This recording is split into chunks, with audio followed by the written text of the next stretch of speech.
with Dr. Benita Zahn. During the pandemic, families with children who have special needs were thrown an extra curveball.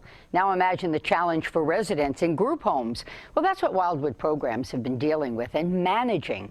Dr. Marian Simon, Director of Behavioral and Therapeutic Supports for Wildwood Programs, is my guest. Good to see you. Thank you. Thank you so much for having me. This is a challenging time for parents of children without any challenges. Now you put this additional layer on. Give us a sense of, if you will, the roadmap that you've been sharing with families during this time. Yeah, so initially when the stay-at-home order was put into place about 2.5 months ago, we anticipated a significant increase in challenging behaviors and emotional difficulties, especially because we support people who thrive on structure and routine.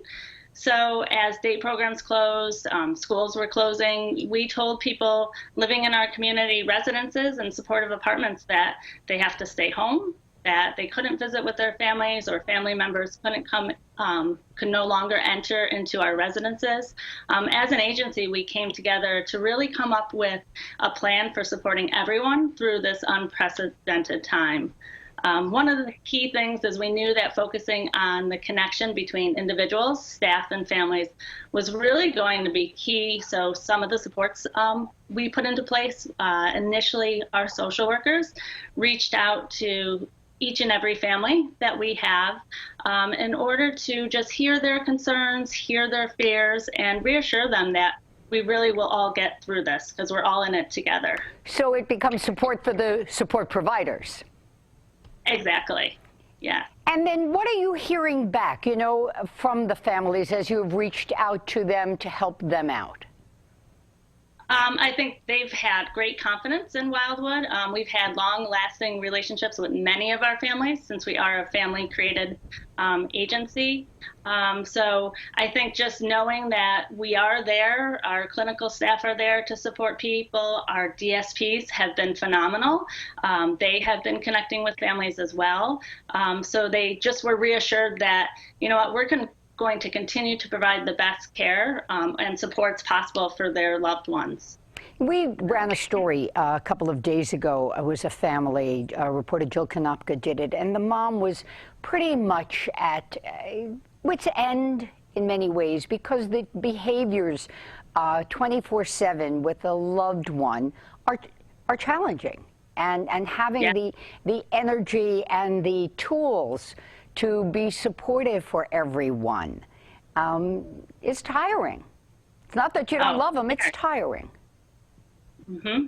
Very much so. And so some of the things that we talked about with staff in our community residences, where staff are with people 24 hours a day, is really in order to try and prevent that spike in challenging behaviors that we anticipated, really to look at how we can create some new routines and structure for people, because that is so important, and we know we can't replicate the same structure that they had in place, but what can we do to keep things a little bit more routine for the individual so they feel that sense of less anxiety?